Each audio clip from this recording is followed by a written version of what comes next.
아니 교수님 이거 시작하실 때 여기에다가 하셔야지 저희가 녹음이 돼가지고 나중에 제가 소개만 간단하게 드리고 말씀드리겠습니다. 말씀하실 때는 마스크 벗고 하시는 게 아마 편하실 것 같은데.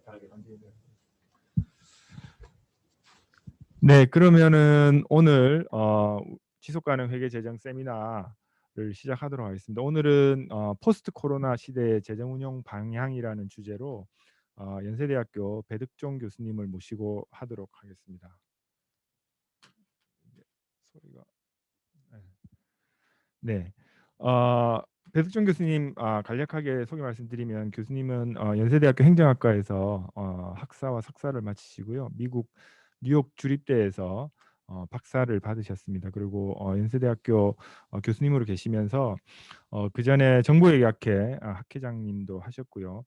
또 대통령 자문 정부혁신 지방분권위원회 전문위원이라든지 혹은 디브레인 구축기획단 전문위원 그 자문위원 등 여러 가지 정부 활동을 하셨고요. 또 이 재정 관련 굉장히 많은 연구도 진행을 하셨습니다. 그래서 뭐 이 분야에 정말 최고의 전문가라고 저희가 말씀을 드릴 수 있을 것 같고, 또 이번에 주제는 특히 제가 좀 특별히 말씀을 드려가지고 교수님이 이것 때문에 굉장히 많은 시간을 쓰신 것 같은데 좋은 말씀 저희가 배워서 듣도록 하겠습니다. 큰 박수로 배득종 교수님 맞으시기 바랍니다. 예.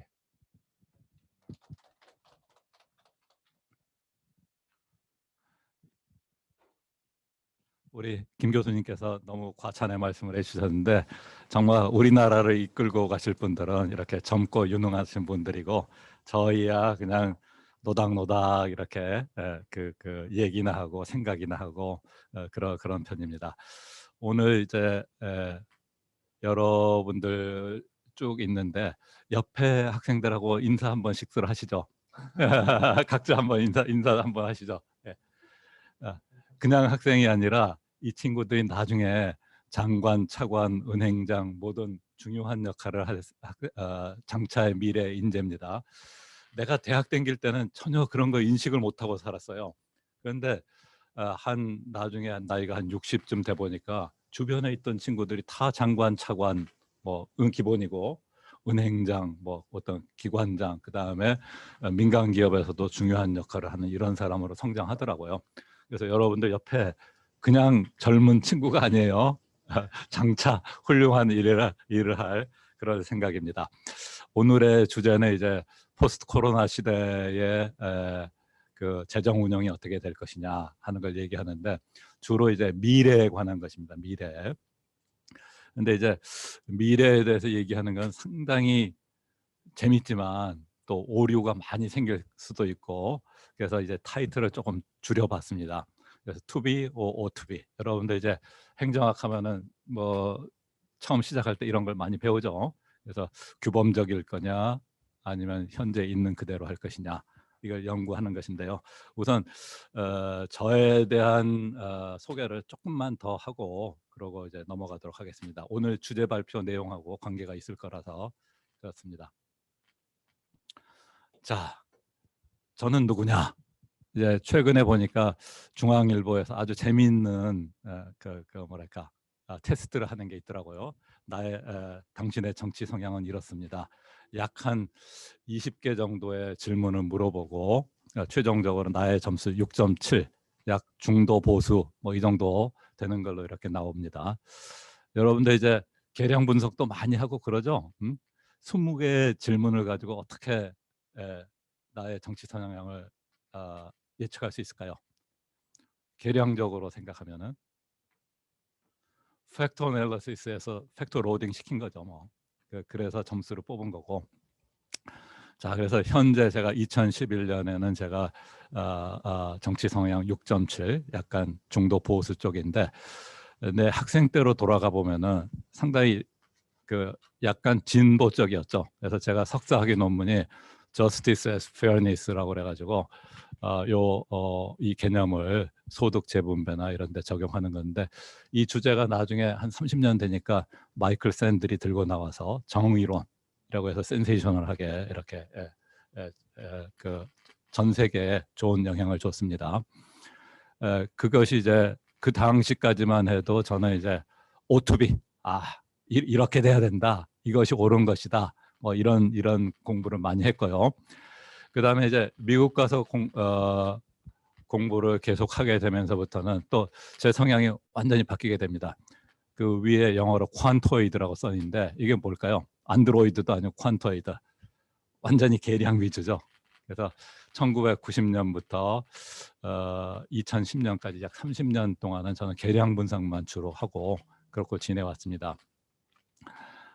그때는 뭐 투비, 있는 그대로 분석을 하는 거기 때문에 이래야 된다, 저래야 된다, 이런 의미는, 그런 의식은 상당히 약해지고 현재 있는 걸 잘 분석하자, 뭐 이런 분석을 많이 했었죠.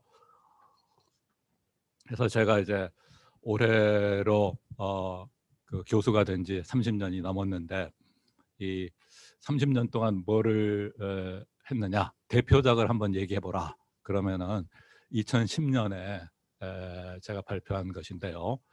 발생주의 회계 정보, 정부 회계 정보가 과연 유용성이 있는 것인가 없는 것인가, 이 논문을 저는 저의 대표작이라고 이렇게 생각을 합니다. 그런데 여러분들도 기회가 돼서 한번 읽어보시면 알겠지만 아주 평범해요. 그냥 특별한 내용이 없어요. 아주 평범하고 있는 그대로고 담담하게 이렇게 쓴 그런 논문인데요. 그 왜 이걸 제가 저희 대표작으로 쓰냐면은 평범해서 대표작이라고 합니다. 자, 여러분들도 이제 연구도 앞으로 많이 하게 되고 논문도 하고 이럴 때 보면은 개인적인 감정이 안 들어갈 수가 없어요. 야, 이거 내가 잘해서 내가 잘한 거 좀 뽐내보자. 야, 이거 잘해서 사회를 이렇게 좀 밀어보자. 뭐 이런 자기적인 주관적인 것들이 상당히 많이 들어가고 그런 게 있습니다. 대부분 나 잘났어요, 뭐 이런 거 위주로 이렇게 하는데, 그 논문에서는 그런 게 다 빠지고 있는 그대로 담담하게 분석을 해서 저는 참 좋았다고 생각합니다. 그 다음에 2021년인 저의 연구 성향은 이제 물음표로 있는데, 대체로 이제 미래에 관한 것입니다.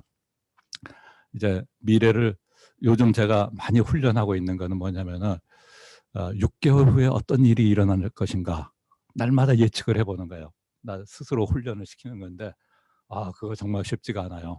그렇지만은 우리가 여러분들이 학교에서 연구하고 또 분석하고 뭐 이럴 때 가장 문제점은 뭐냐면은, 우리 교수님들이 또 연구자들이 5년 전 이전 거는 다른 누구보다도 잘 설명할 수 있어요.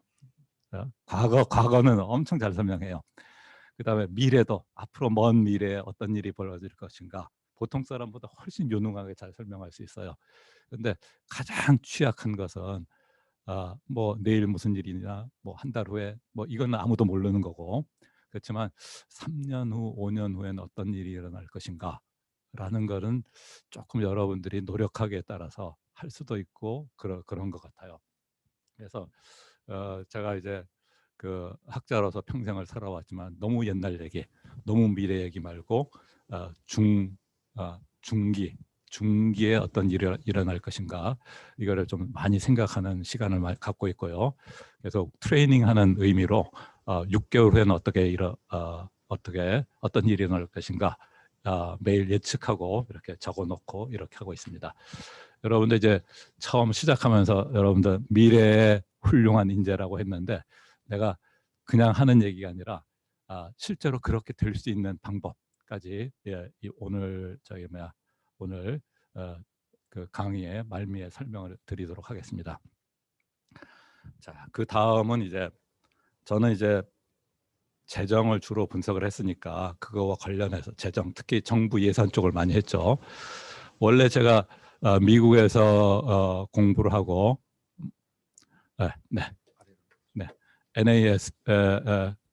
NASPAA에서 논문상도 받고 이런 거는 사실은 조세였습니다. 텍세이션. 그런데 30년 전에 제가 귀국해 보니까 텍세이션에 대한 관심이 아무도 없어요. 지금하고 완전히 달라요. 그래서 야, 이거 해가지고는 굶어 죽겠다 싶어서 약간 바꿔가지고 익스펜디처 쪽으로, 정부 지출 쪽으로 하니까 뭐 나름대로 불러주는 데도 있고 나도 재미있고 그랬습니다. 그래서 이제 정부 예산과 관련돼서는 내가 많은 사람들을 만나보면은 대부분 그 구성의 오류, fallacy of composition이라고 그러죠. 그 개별적으로는 다 맞는데 이걸 모아놓으면은 이게 안 되는 거예요. 자, 여러분들 한번 물어볼까요? 저기 보니까 이도은 학생? 예, 여기 이름이 떠 있어서 그래요. 우리나라 정부 예산에서 복지 지출을 더 증가시켜야 되나요? 줄여야 되나요? 그대로 있어야 되나요? 음, 음, 음, 음, 음.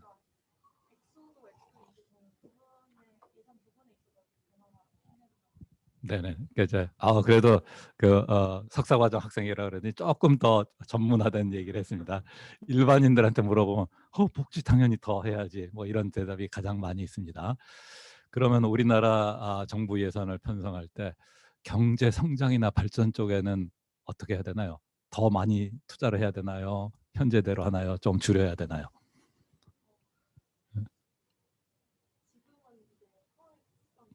음, 음, 음, 음, 음. 네, 네, 감사합니다. 역시 이제 그런 생각이 많은데 일반인들의 생각은 경제 성장에도 또 투자를 해야 된다 하는 게 많습니다. 그러면 이제 복지 지출도 많이 하고 경제 성장도 많이 하려면은 정부가 수입이 있어야 되잖아요. 그러면 이제 증세를 해야 되나요? 우리 그 옆에 있는 학생은 이름이 안 나오는데 성함하고 세금을 올려야 되나요? 이소진. 네. 예.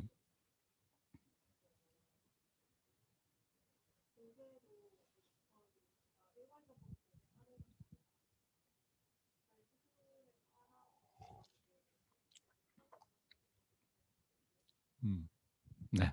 그래서 이제 증세도 대체로 보면 세금 올리는 거 다들 안 좋아해요. 그렇죠? 증세를 하면 안 된다. 그러죠. 그러면 돈이 더 필요한데 그러면 국채를 발행해야 되냐? 정부가 적자로 운영해야 되냐? 뭐 국채죠, 국채. 자, 그 옆에 있는 학생은 성함이 이혜인님. 네. 그러면 정부가 국채를 발행해야 되나요? 더 많이 발행해야 되나요?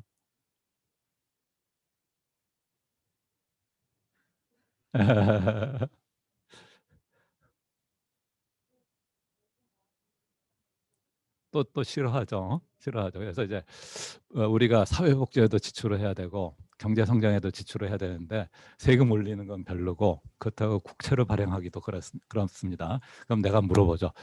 그러면 어떻게 해야 되느냐 하면 대부분의 일반 시민들은 이렇게 대답합니다. 행정비용을 줄여라. 행정비용이 너무 많이 나간다. 그걸 줄여야 된다. 라고 하는 게 일반적인 인식입니다. 그러면 이제 제가 거기에 개입해서 그러죠. 행정비용이라는 거는 우리나라 전체 예산의 한 10%밖에 안 되고 그 봉급이 거의 대부분이고 줄여봐야 별 영향이 없다. 줄일 게 얼마 없다. 라고 이렇게 사실을 얘기해 줍니다. 그러면 나하고 대화했던 사람들이 대부분 그때부터 얘기를 안 해요. 말하기도 싫어. 귀찮아. 왜 나를 복잡하게 만들어? 하면서 드디어 이제 fallacy of composition에 빠지는 겁니다. 그래서 이 정부 예산이라고 하는 게 상당히 이게 딜레마라든지 여러 가지 복잡한 상황이 많습니다. 근데 이제 이것이 앞으로 포스트 코로나 시대, 뭐 이름은 포스트 코로나라고 지었지만은 이게 사실상 뭐 다음 정부죠, 뭐 그죠? 그래서 다음 정부에는 어떤 일이 일어날 것인가 하는 것들을 얘기하는 것인데 사실 저는 요즘 뭐 연구년이라고 그래서 그런지 저쪽 강릉 바닷가에 가서 맨날 자전거 타는 일만 하고 이래서 내가 얘기하는 게 별로 권위가 없어요. 차라리 내가 어느 누구의 캠프에 있다든지 이러면은 앞으로 어떻게 될 것이다. 뭐 이 후보는 라고 얘기는 안 하지만은 어느 쪽을 강조해야 된다, 이쪽으로 나가게 될 것이다, 이런 얘기를 하면 여러분들한테도 도움이 더 많이 될지도 몰라요. 그렇지만 저는 그냥 그 미래를 생각하는 그냥 그 시골 선생의 아이디어를 오늘 말씀드리고자 합니다. 첫 번째, 사회적 지출. 우리 이쪽에 남학생은 이름이 뭔가요? 우리나라 사회적 지출 비중은 많다고 그래요? 적다고 그래요?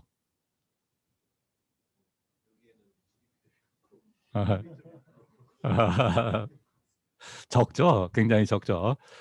OECD 평균이 20%, 21%인데 우리는 12%. 이것도 상당히 많아졌어요. 한 10년, 15년 전에는 7%, 8%였는데 12%까지 올라온 겁니다. 그 다음에 OECD에 보면 Social Expenditure Database, SOX 데이터라고 그러는데 여기에 풍부한 데이터가 많습니다. 그래서 여러분들이 나중에 논문을 쓰게 되거나 연구를 한다 그러면 여기에 가면은 엄청나게 좋은 데이터들이 굉장히 많이 있습니다. 자, 그래서 이런 데이터를 기반으로 해가지고 정부의 복지 지출을 늘려야 된다라고 하는 것이 일반적인 생각인데, 저는 그거 찬성 못해요. 우리나라 좀 뒤에 설명하겠지만은 우리나라의 복지 지출은 이미 충분히 많이 하고 있다고 이렇게 얘기합니다. 저같이 얘기하면 어디 가서 뭐 별로 좋은 평을 못 듣습니다. 자, 요건 제가 한 2008년 9년경에 시뮬레이션을 해본 것입니다. 그래서 우리나라에서 사회 변화가 쭉 특히 인구 변화나 이런 것들이 일어나는데 복지를 특별히 안 증가를 안 시키고 2008년 현재대로 계속 있기만 해도 우리나라의 사회 지출 비율은 GDP 대비 18%가 올라갑니다.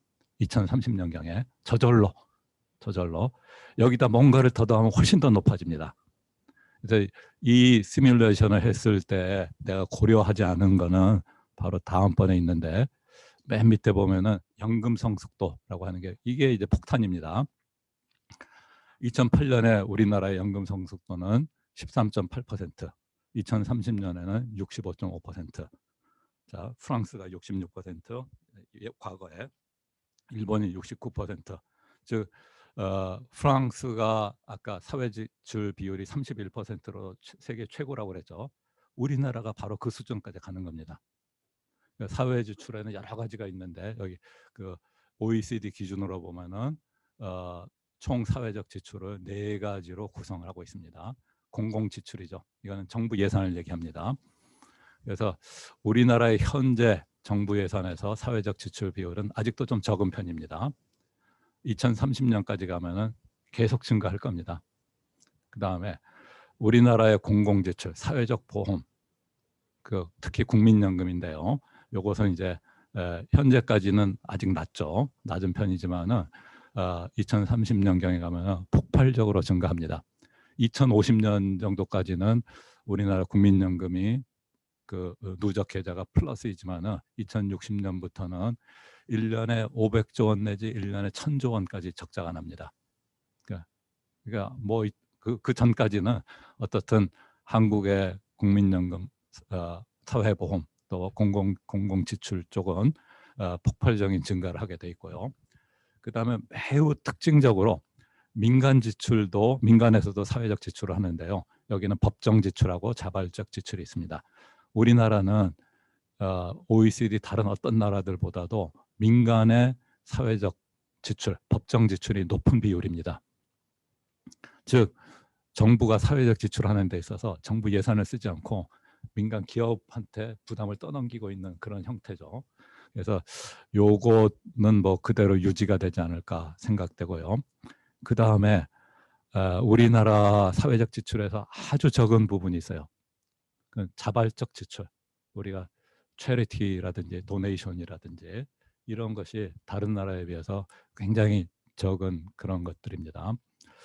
그래서 이제 뭐 미래에도 계속 좀 증가는 하고 있지만 이런 것들이 좀 적은 그런 상태에 있고요. 이 얘기를 하다 보니까 아까 내가 진보, 보수 뭐 이런 얘기를 했었는데 자본주의하고 그 사회주의하고 차이점이 뭔지 아세요? 저쪽에 박사과정 학생은 성함이 어떻게 된다 그랬죠? 안중기님. 네네. 자본주의와 사회주의는 어떻게 차이가 나나요?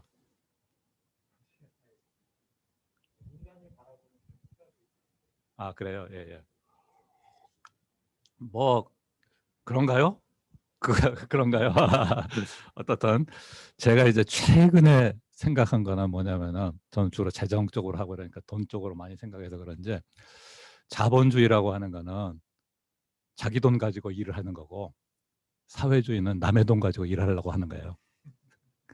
그래서 이런 사회적 지출이 많이 늘고 이런 거 보면은 뭐 남의 돈 가지고 하려고 하는 그런 거죠, 뭐. 네.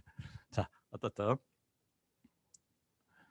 그래서 이제 제가 이제 저 예전에 계량 분석을 많이 할 때는 사회적 지출을 증가시키는 요인이 뭔가 뭐 해서 어, 어, 그 뭐야 여러 가지 분석도 하고 이랬는데 최근에 와서는 사회적 지출을 증가시키는 요인은 이런 분석 대상이 아니라 기타가 결정적인 요인이다라고 하는데 나름대로 이제 결론이 지어집니다. 이 기타에 해당되는 게 뭘까요? 자, 사회적 지출을 증가시키는 요인은 인구, 소득, 건강과 같은 요구 요인, 또 우리나라의 능력이 향상돼서 하는 능력 요인, 또 정치적인 의지 요인 뭐 이런 것들이 있는데 그거보다 더 중요한 건 기타입니다. 뭐가 기타일까요? 우리 안중기님? 예.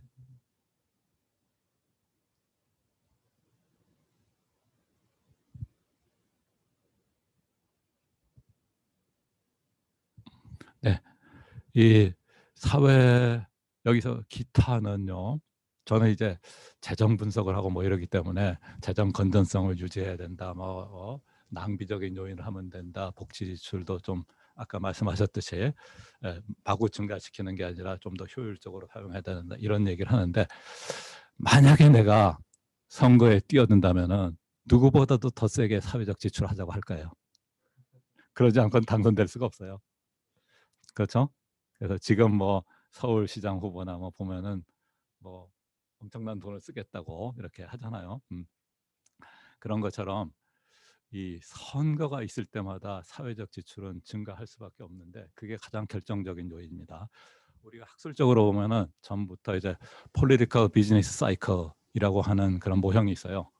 그래서 정치와 경제 간의 어떤 관계가 있느냐 뭐 이런 것들 계량 분석하고 이러는데 사실 그 political business cycle 모형은 좀 일반적인 거고 한국에서는 political social expenditure cycle이라고 하는 거를 여러분들이 나중에 관심 있어서 분석해 보면 좋은 연구 주제가 될 겁니다. 선거가 있을 때마다 그 다음에 그 후에 사회적 지출은 어떻게 변하는가 뭐 이런 것들 어, 어, 뭐 계량 분석의 대상으로 굉장히 훌륭한 연구 대상이라고 생각이 됩니다.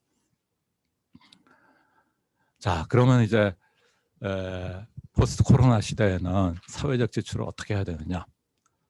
뭐 규범적으로는 조금 그 과다한 지출이나 사회적 지출이나 이런 것들은 좀 억제를 해야 되겠고 맨 뒤에 제가 어펜딕스로 붙여놨지만은 재정 승수 효과라고 하는 게 있습니다. 재정 승수 효과는 뭐냐면은 내가 1억 원을 세금으로 받아서 1억 원을 정부 예산으로 지출했다.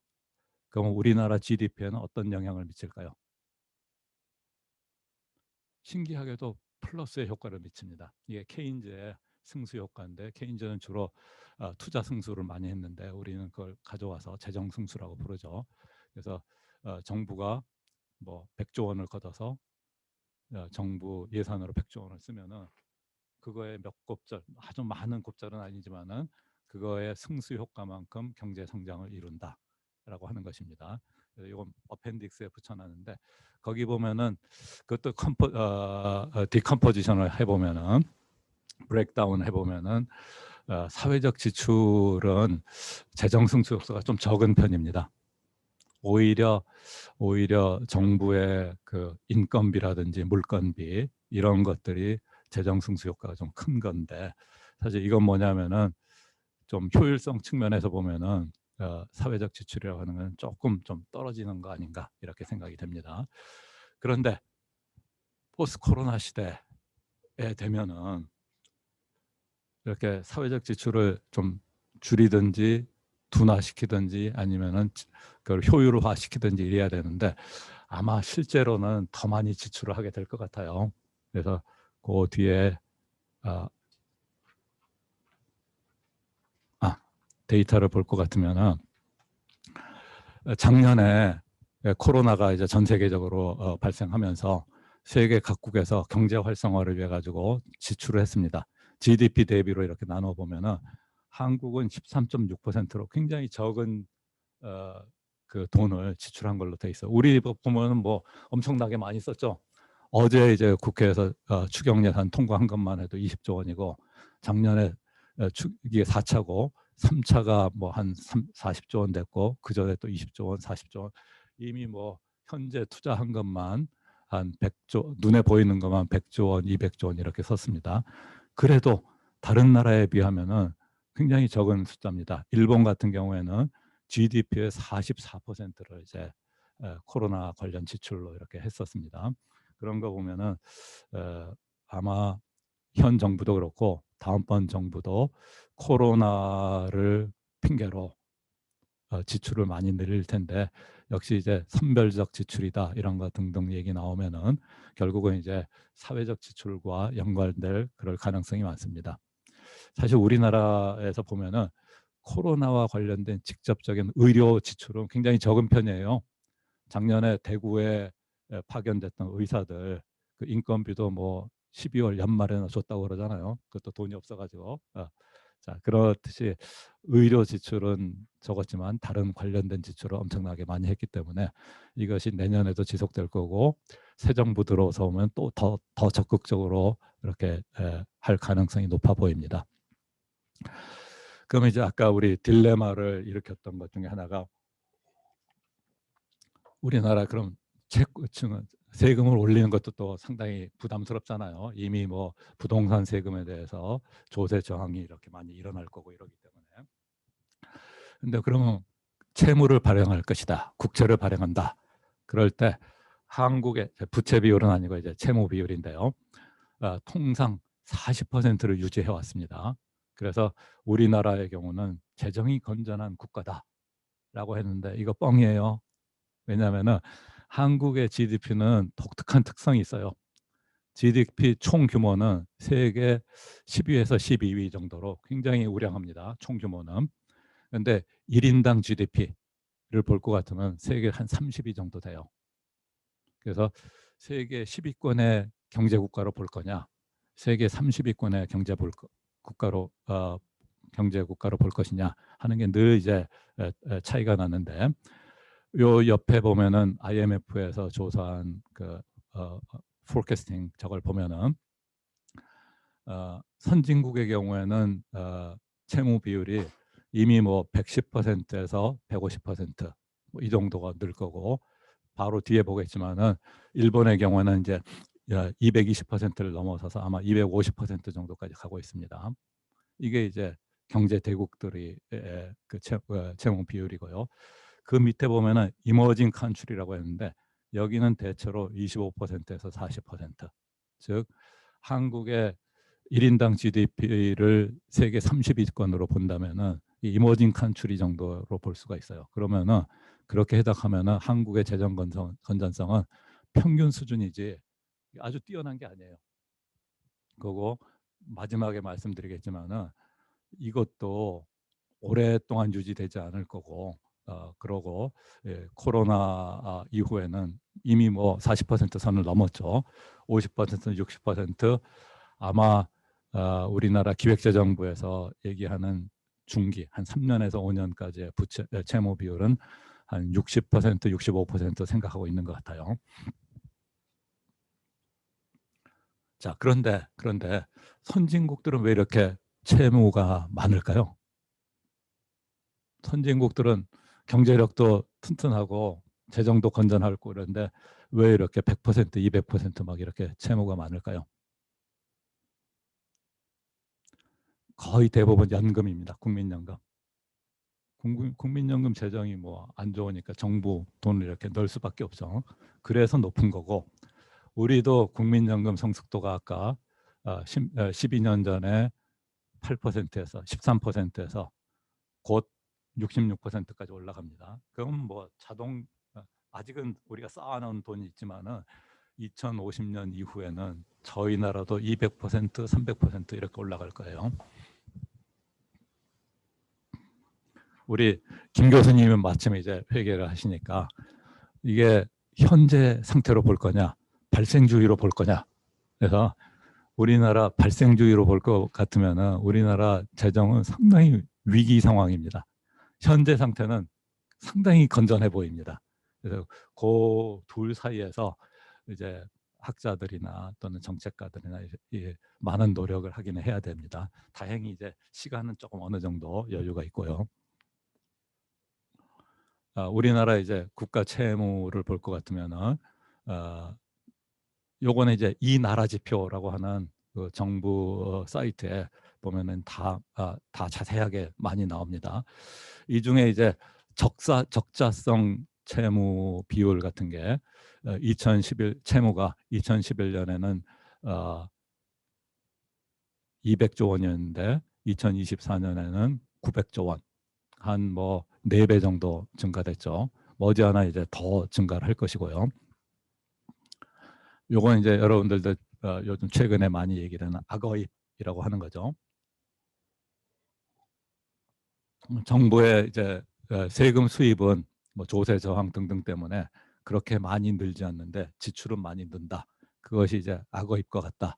만약에 이 악어가 입을 다물면 어떻게 됩니까?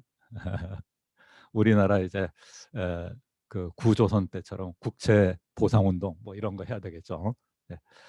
자, 그러면 이제 일본의 경우는 아까 말씀드렸듯이 한 229%, 2015년에 229%니까 지금 아마 250% 정도 이렇게 채무 비율이 올라갔을 겁니다.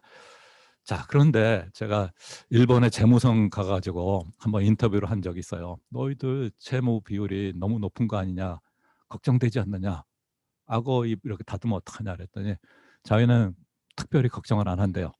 왜 그러냐? 그럼 자기네들의 채무 구조를 봐라. 국채를 많이 발행하는데 이 국채를 산 사람 보면은 다 자국민이라는 거예요. 자, 자국민이 국채를 사서 자기 악어 입을 다물게 하면 자기가 죽는데 입을 다물게 하겠느냐? 그러니까 국민들이 부담스러워도 부담을 껴안고 갈 거다라고 하는 거고, 또 한 가지는 일본의 이제 채무의 상당 부분은 중앙 정부에서 지방 정부한테 빌려준 겁니다. 그래서 이제 한 10년 전의 데이터를 보면은 우리 돈으로 2천조 원 정도를 중앙 정부가 지방 정부를 지원해 주기 위해서 국채를 발행했던 겁니다. 즉 국민들이 채권을 샀고 지방자치단체들을 위한 것이고, 이러기 때문에 악어가 절대로 자기네는 이 입을 다물지 않을 거다라고 하는 그런 확신이 있더라고요. 그렇지만 이제 한국은 좀 상황이 다르죠. 그 외채 비율이라든지 이런 게 있고 또 수출 의존적이고 이러면 이제 이게 한 번 다친 적이 있는데 이게 이제 IMF 외환 위기 당시였었죠. 자, 그러면 이제 저희가 국채의 적정한 수준이라고 하는 게 있느냐 하면은 사실 이거는 뭐 학자들이 어거지로 좀 갖다 붙이긴 한 거고, 사실은 적정 수준이라고 할 만한 건 없는 것 같습니다. 예를 들어서 우리나라도 보면은 독립군들이 발행한 채권이 있어요. 뭐 1920년대, 30년대 그 채권의 실질적인 가치는 거의 없는 거잖아요. 그래도 그거를 사는 사람이 있었어요. 뭐 애국심이라든지 또 다른 요인이라든지 이런 걸 보면은 채권 회수 가능성이 적은데도 그런 국채라 뭐 임시정부의 국채라든지 이런 거를 억셉트하는 그런 상황이 있고요. 미국 독립운동 할 때도 보면은 조지 워싱턴 장군이 발행한 채권들 이런 거 사람들이 많이 사줬어요. 자, 그런 거 보면은 우리가 경제적인 걸로만 따질 수 있는 그런 적정 수준이라고 하는 건 없긴 없습니다. 그렇지만 그렇다 하더라도 만약의 경우 국채가 너무 많으면은 현재 베네수엘라 같이 되지 않으리라는 그런 보장이 없잖아요. 그죠? 그래서 어느 정도인가 국채의 적정 수준을 이제 찾아야 되는데 우리 이제 김봉환 교수님이 하셔야 돼요. 기업의 경우에는 이제 이자 보상 비율을 가지고 이 기업이 살아날 건가 위험한 건가 또는 유동 비율이 몇 퍼센트 되면 살아날 것인가 위험한가 이런 걸 판별하는 룰 오브 썸이죠. 그것도 룰 오브 썸이라도 있는데 정부의 경우에는 그거 없어요. 그래서 정부 쪽에서 이런 이자 보상 비율이나 유동 비율 또는 국가의 위기를 알려주는 얼람 시스템을 얼라밍을 할 수 있는 그런 지표라든지 이런 거를 개발하면 좋은데요. 여러분들도 공부를 열심히 하셔서 좀 기여를 해주셨으면 좋겠습니다. 그래서 이제 최근 이제 그 국채와 관련해서 나오는 얘기는 resilience, 회복력 과연 우리가 국채를 발행하지만 회복을 할 수 있느냐 이게 이제 문제죠. 우리 이제 약간 시간이 생각보다 남아가지고 다른 얘기를 하시자면은 몽고군이 일본을 침략했잖아요. 그죠? 배를 타고 침략하다가 가미카제가 불어가지고 이 배들이 다 파산되는 바람에 실패를 했었죠. 그렇게 된 상당한 이유 중에 하나는 몽고가 원나라죠. 원나라 황제가 야 일본을 쳐들어갈 테니까 배를 한 1,000척을 만들어라. 3년 내에 만들어라. 라고 하는 거예요. 못 만들면 죽인다. 라고 하니까 거의 도저히 불가능한 일이거든요. 그렇지만 그렇게 많은 배를 만들지 않으면은 당장 자기 목이 달아나는 거예요. 그런데 어떻게 하다 보니까 중국 사람들이 그 많은 수의 배를 만들었어요. 그렇게 빨리 만들 수 있는 비결은 강에서 다니는 배하고 바다에서 다니는 배는 근본적인 차이가 있어요. 용골이라고 해가지고 바다에서 다니는 배는 파도가 치면은 원상복구하는 이런 기능이 있거든요. 강에는 그런 게 없죠. 그러니까 평평하니까 약간 흔들리는 정도고. 그래서 이제 이 뭔가 이 복원력이라고 하는 것을 상실한 채 일본을 쳐들어갔다가 태풍을 만나니까 전멸한 거죠. 마찬가지로 우리가 국채와 관련했을 때 우리가 국채 발행하면은 과연 복원력이 있느냐? 이거 좀 심각하게 이제 생각해 봐야 되는 겁니다. 이제 이 국채와 관련해서 O2B는 신중하게 발행해야 된다.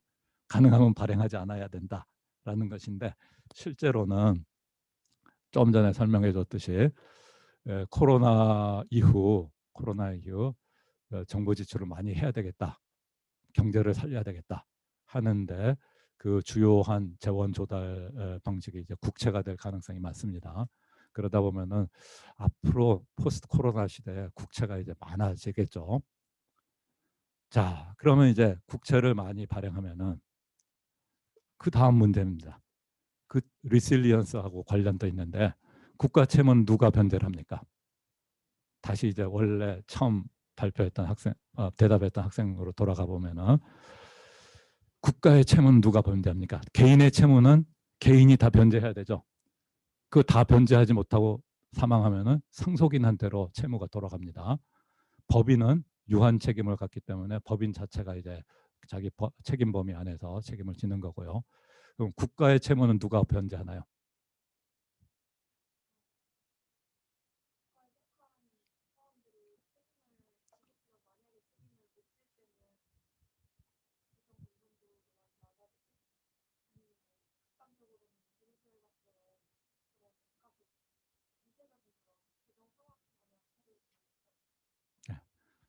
여러분들 놀라지 마세요. 국가의 채무는 아무도 변제를 안 합니다. 자, 그럼 누가 변제를 할까요? 인플레이션이 합니다. 국가의 채무는 대부분 인플레이션 증가로 인해서 채권이라는 게 보통 국채라고 하는 게 보통 10년, 20년, 30년 이렇게 가잖아요.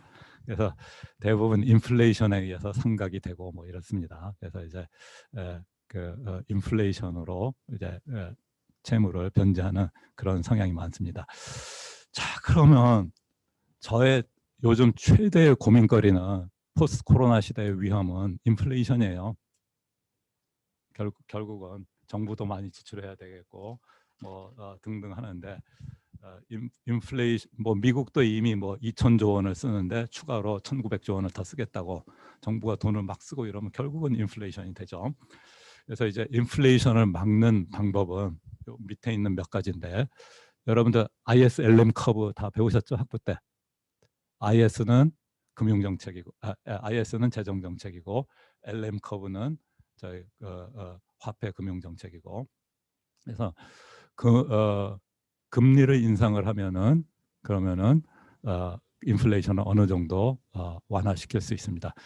우리나라 한국은행의 첫 번째 미션이 뭔지 아세요? 물가 관리입니다. 한국은행은 화폐를 발행하고 뭐 이러는 게 목적이 아니라 물가 관리하는데 물가 관리가 이제 한국은행의 미션입니다. 근데 물가를 관리하기 위해 가지고 화폐도 발행하고 금리도 조정하고 이러는 겁니다. 자, 그런데 지금 이제 저금리에서 조금 고금리 쪽으로 이렇게 움직이려고 그러는데 다음 정부에서는 고금리를 환영할까요? 반대할까요?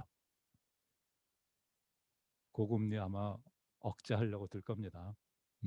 지금 여러분들이 이제 다 영끌 해가지고 빚을 내서 집도 사고 뭐도 하고 이랬는데 금리를 올리면은 정말 어디서 뭐가 터질지 몰라요. 우리나라를 댐으로 보면은 큰 댐인데 어느 쪽에서 뭐가 무너질지 모르거든요. 상당히 위험 부담이 큽니다. 그래서 금리 인상을 하긴 하지만은 최대한 억제를 하면서 할 거기 때문에 인플레이션 위험이 높고요. 재정 정책은 이제 정부 예산 규모를 줄여야 되는데 뭐 O2B는 당연히 그렇게 해야 되지만은 실제로는 뭐 다음 정부 들어서면 더 많이 지출할 것 같은 그런 생각이 듭니다. 그 다음에 이제 세금을 낮춰야 되는데 요거는 이제 다음 정부가 어떤 정부가 들어서느냐에 따라서 세금을 현재대로 유지할 건지 낮출 것인지 뭐 그건 조금 유동성이 있습니다. 그 다음에 이제 행정 지도 이게 정말로 중요한 것입니다. 우리나라는 큰 정부인가요? 작은 정부인가요? 그 옆에 있는 학생 내가 누구라 이소식 미안해요. 우리나라는 큰 정부인가요? 작은 정부인가요?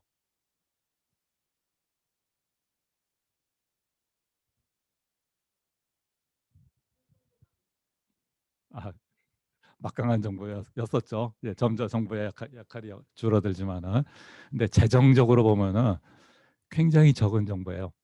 정부가 쓰는 그 지출 비율이나 이런 거 보면은 그런데 우리나라를 큰 정부로 느끼는 이유는 행정지도.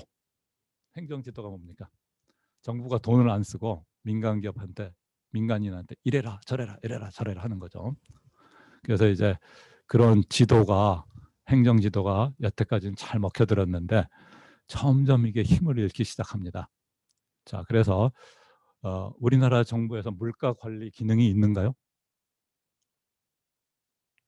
제가 알기로는 MB 정부 때가 마지막인 것 같아요. MB 정부 때가 그때 물가 관리과라는 거 하는 걸 만들어가서 그 기재부에서 행정 지도를 통해 가지고 물가를 관리하려고 애를 썼는데 잘 안 됐죠. 가장 대표적인 사례를 볼 것 같으면은 환경부에서 소주병이나 맥주병 공병 그 뭐랄까 회수할 때 주는 돈을 50원인가 100원을 올렸어요. 그 여파가 어떻게 났냐면은 모든 음식점에서 공병 회수 비용이 50원, 100원 올랐기 때문에 소주값을 1,000원씩 올렸어요.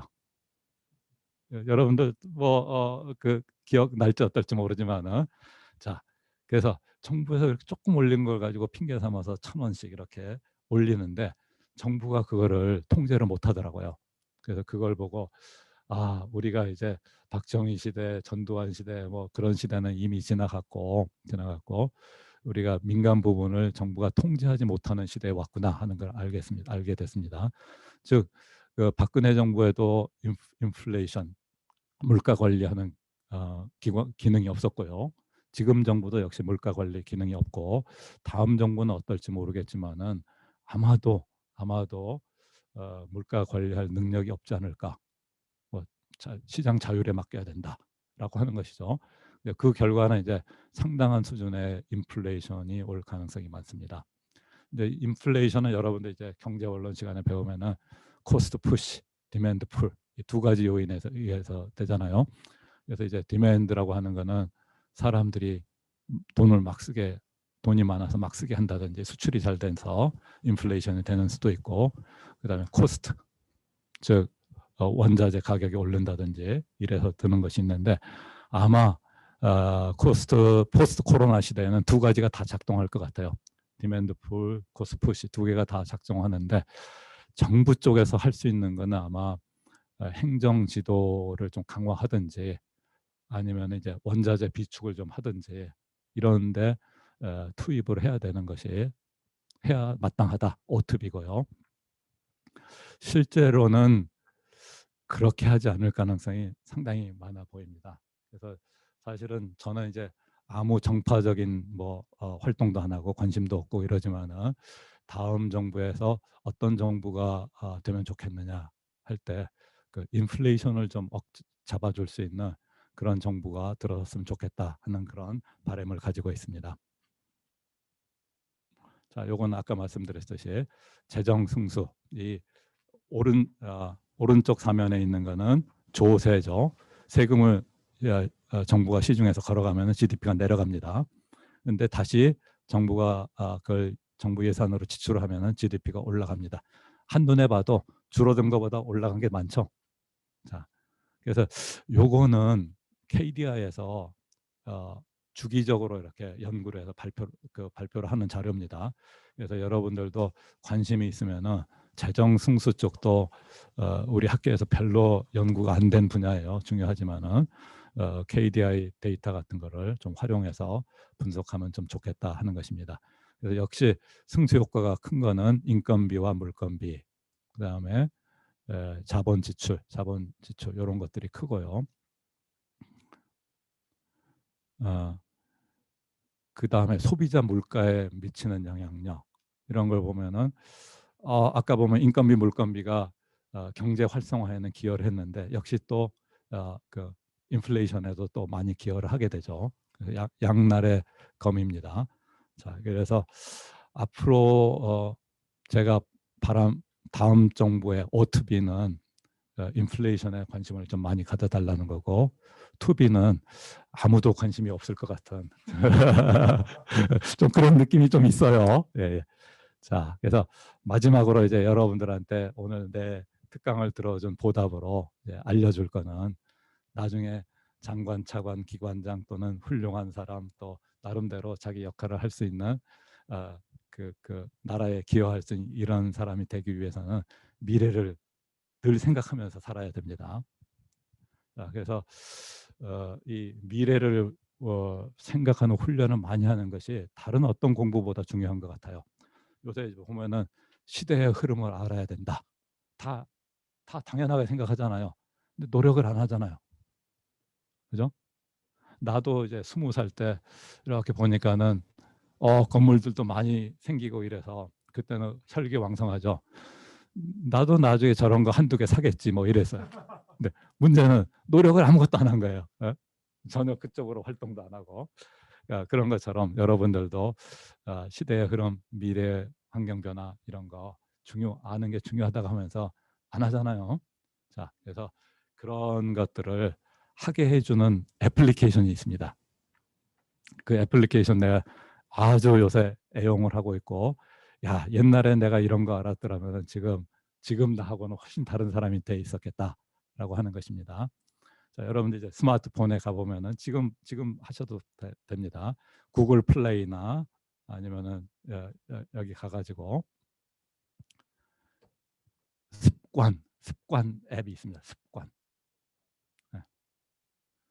습관 앱을 설치해가지고 뭐 자기가 매일매일 이런 습관을 들이고 싶다라고 하는 걸 쭉 쓰게 되고, 매일매일 체크하고 그러면은 그것이 여러분들은 엄청나게 많이 바꿀 겁니다.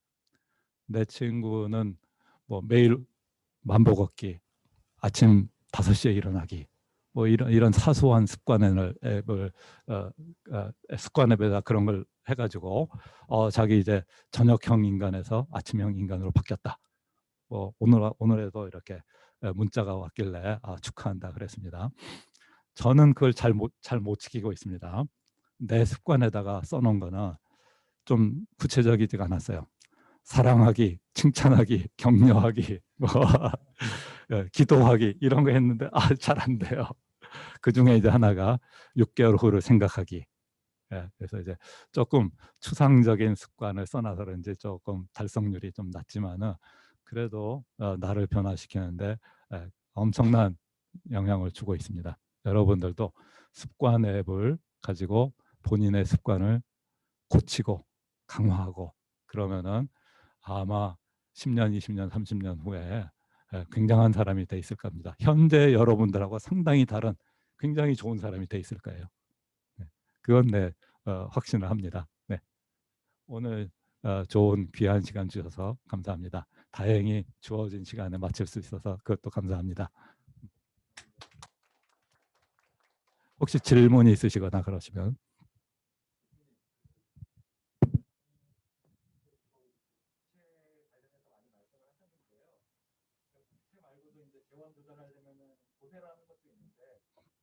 우리나라 그러면은 현재 조세 수준은 적당한 건가요? 아니면은 지금보다 더 증세를 해야 된다고 생각하시는 건가요? 그게 이제 또 나라마다 달라요. 보면은 제가 생각하는 아까 자본주의와 사회주의의 차이점. 재정 입장에서 보면은 공산주의와 자본주의의 차이점은 어떻게 평가? 저는 그래요. 조세율이 100%인 데가 공산주의. 조세율이 0%인 데가 자본주의. 조세율이 0%인 나라가 있었던가요? 초기에 싱가포르이 그랬습니다. 싱가포르에 그 이름이 안 돼. 무슨 뭐 동인도 회사의 그 장교가 싱가포르라고 하는 나라를 만들었잖아요. 이 친구의 꿈은 이제 기업하기 좋은 나라 만들자. 그래서 세율을 0으로 만들게 됩니다. 그리고 이제 공산주의는 당연히 100% 세율이고, 그다음에 요즘 우리가 유럽 국가라고 하는 데를 보면은 대체로 40% 50% 정도 세율 조세 부담률이 되죠. 저는 그건 사회주의 국가라고 봅니다. 사실 아까 프랑스가 그 사회적 지출이 31%고 조세 부담률은 한 40% 정도 되는 데인데, 공산주의라고 하는 거는 프랑스에서 만들어진 거죠. 프랑스에서 그 루소 같은 사람이 만들고, 그것이 이제 독일, 러시아로 가면서 공산주의 체제라고 하는 국가로 만들어지게 된 거고, 반면에 이제 조세 부담률이 낮은 나라가 있어요. 미국, 일본, 한국. 다 미국, 일본 30% 뭐 이 정도 될 30% 아래쪽이고, 한국은 한 20% 조세 부담률은 20% 21%. 그 중에서도 좀 낮습니다. 국민 부담률이라고 하는 거는 사회보험 합하면 28% 정도 되고요. 아까 얘기했던 싱가포르는 조세 부담률이 20%인데 내가 싱가포르에 관심이 많아요. 갔더니 자기들은 싱가포르는 싱가포르식 사회주의 국가다라고 합니다. 그래서 야, 너희는 조세율이 20%밖에 안 되는데 왜 사회주의 국가냐라고 물어봤더니 자기네들은 세금 월급 받으면 세금으로 20%, 강제저축으로 20% 이렇게 낸다는 거예요. 실질적으로 조세 국민 부담률이 40%인 거죠. 그래서 또 한 가지는 싱가포르식 사회주의는 뭐냐 그랬더니 일반적인 공산주의나 사회주의는 부자한테 돈을 뺏어서 가난한 사람한테 준다. 그거 좋은 건데 한참 시간이 지나고 나면은 부자가 없어진다. 그럼 뺏어서 줄 게 없어진다라는 거예요. 싱가포르식 사회주의는 뭐냐 그랬더니 부자를 계속 만들어내는 거라는 거예요. 부자를 계속 만들어줘야 부자한테서 받아다 줄 게 있는 거죠. 아주 독특한 그런 제도고요. 아까 이제 물어봤듯이 이 나라를 건국할 때는 조세 부담률이 세금이 없었죠. 그럼 정부는 어떻게 운영하나요? 했을까요? 옛날 기록 같은 걸 보면은 정부가 뭐 있으려면 경찰서도 있고 뭐 이래야 되잖아요. 그런데 이제 세금이 없으니까 경찰들 봉급을 못 주죠. 그러면 이제 경찰들은 어떻게 수입을 올리느냐? 마약하고 매춘을 경찰이 합니다. 그래서 나라를 운영하던 뭐 엉망인 나라였죠. 그래서 여러분들 이제 카리비안의 해적이라고 하는 영화를 보면은 2편인가 어디 보면은 그 싱가포르 해적이 나오죠. 그죠? 이렇게 문어 수염 달린 그 옛날 영화라 기억이 안 나나요? 그게 싱가포르 해적이 나오는데 해적들이 나라를 운영하게 되고 이랬었던 거죠. 그래서 이제 사실상 0%의 세금이라고 하는 것도 이게 별로 좋은 게 아니고요. 100%의 세금 하던 나라도 뭐 거의 다 망했고요. 예. 그래서 뭐 대체로 20%에서 40% 사이에 있는데 우리나라는 조금 아래쪽에 있긴 합니다. 그러면 이제 세금을 더 올려야 되느냐? 부자 과세 나오죠. 그런데 여러분들이 학교에 있고 이럴 때 내가 보기에 인생에서 가장 가난한 시대에 살고 있어요. 이럴 때는 당연히 세율 올려야 된다고 그러지만은 저처럼 60대 이상이 되면은 자연적으로 이렇게 아까 얘기했듯이 진보에서 보수로 이렇게 가듯이 소득도 올라가거든요. 그러면 세율 부담이 너무너무 심한 거예요. 자, 보통 이제 조금 중산층 이상인 사람들이 직면하는 이제 세율은 40% 정도 될걸요. 자, 그런 반면에 이 세금이라고 하는 거는 이 조세 저항이나 이런 게 상당히 심한데요. 우리 제가 조세 전공으로 시작을 했다고 그랬잖아요. 가장 바람직한 조세가 무엇이냐? 인두세예요, 인두세. 머리마다 이렇게 1인당 얼마씩 내는 게 이론적으로는 가장 바람직한 조세는 인두세인데 그 인두세를 도입했다가 정권을 뺏긴 사례가 있습니다. 영국의 대처 수상, 뭐 위기에 처한 영국을 살려낸 그 철의 재상 뭐 이렇게 얘기하잖아요. 이 대처 수상이 이제 마지막에 했던 게 가장 합리적인 세금은 인두세다 해서 인두세가 많이 걷지도 않았어요. 그걸 부과하는 순간에 그 정권이 무너졌습니다. 그래서 세금이라고 하는 건 상당히 이게 그 휘발성이 큰 거라 다루기가 어렵고 또 이렇게 변경하기도 어렵고 또 그렇긴 합니다. 네네. 그래서 그쪽도 무궁무진한 연구거리가 있는 그런 토픽이라고 할 수 있겠습니다. 또 다른 주제. 네.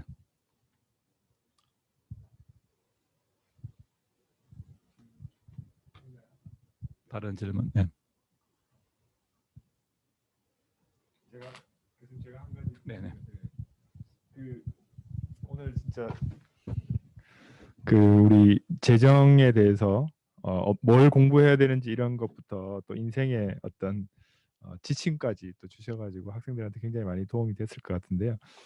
아까 말씀하신 것처럼 그 이제 교수님께서 O2B 뭘 해야 되는지 뭐 이런 것들에 대해서 이제 금리 인상이나 긴축, 세금이나 뭐 이런 것들 쭉 얘기하셨는데 실제로 이제 다음 정부에서 지금 이제 집값도 굉장히 많이 올랐고 물가도 이제 오를 걸로 예상이 되고 또 정치적인 요인도 이제 계속 뭐 선거라든지 아니면은 어떤 그 정치의 어떤 성향의 좀 극단화 이런 것들이 좀 심해지면서 그런 그 아까 기타라고 얘기해 주신 그런 요소들이 굉장히 강해질 거라고 생각이 드는데 그러면은 이제 투비가 사실은 계속 좀 염려스러운 방향으로 계속 갈 수밖에 없는 건데 그러면은 이제 저희 같이 공부하는 사람들 입장에서는 어떤 부분에 그러면은 그거를 좀 포커스를 맞춰야 되는 건지 그러니까 이 투비를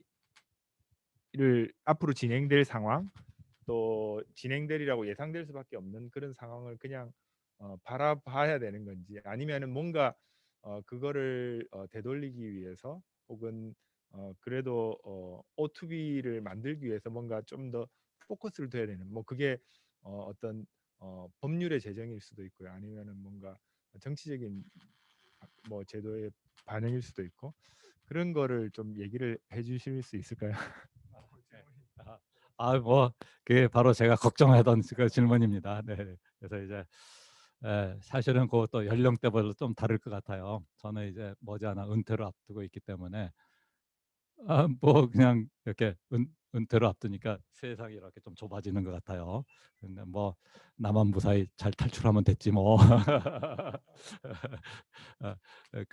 어, 뭐 출구 전략이라고 그러나요? 저는 이제 출구 전략을 세워야 되는 그런 입장이고, 또 여기 학생들은 이제 드디어 진입하기 직전에 그런 것인데, 그거는 이제 각자의 개인의 선택이지 않을까 싶어요. 그래서 뭔가 어,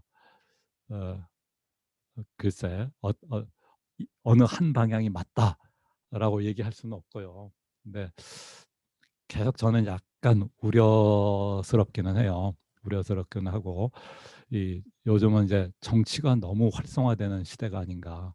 그러다 보면은 합리적인 판단이라든지 또 이제 전체적인 컴포지션을 보는 거라든지 이런 것들이 좀 약해질 수밖에 없어요. 보통 이제 요즘 이제 정치가 활성화되는 걸 보면은 각종의 단체나 뭐 이런 그 목소리가 커지는데, 이런 단체들은 그 싱글 이슈를 다루거든요. 내가 예를 들어서 원자력 한다.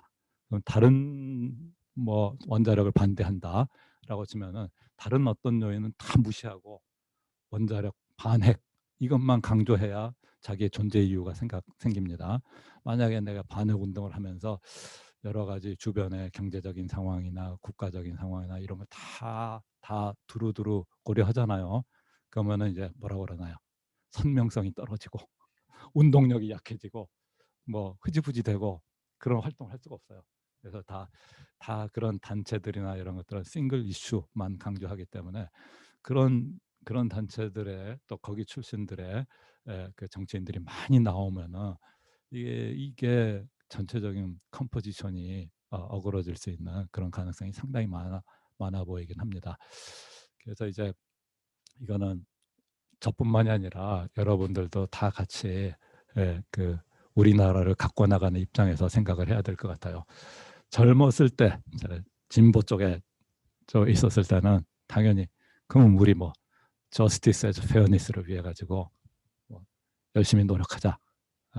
그리고 이제 그 당시는 이제 군부 독재나 뭐 이런 게 심했기 때문에 이건 내 그때는 이제 젊었기도 하고 이거 연구하다 내 감옥 가도 할 수 없다. 이게 맞다. 뭐 이렇게 주장을 하고 이랬었는데 이 시대가 변하면서 사람도 변하고 또 한 나라 안에서도 굉장히 다양한 사람들이 많아요. 일례로 이제 내가 MB 대통령도 공이 있고 과가 있고 다 그러잖아요. 근데 처음에는 내 스타일이랑 좀 안 맞아. 그래서 조금 싫어했는데 다른 친구를 기업하는 친구를 만나보니까 야 나한테 농담으로 그러죠. 청와대 주소 좀 가르쳐 줘라. 왜 그러냐 그랬더니 MB 대통령 너무 잘하니까 보약 좀 사서 보내드리려고 그런다. 다 입장이 다른 거예요.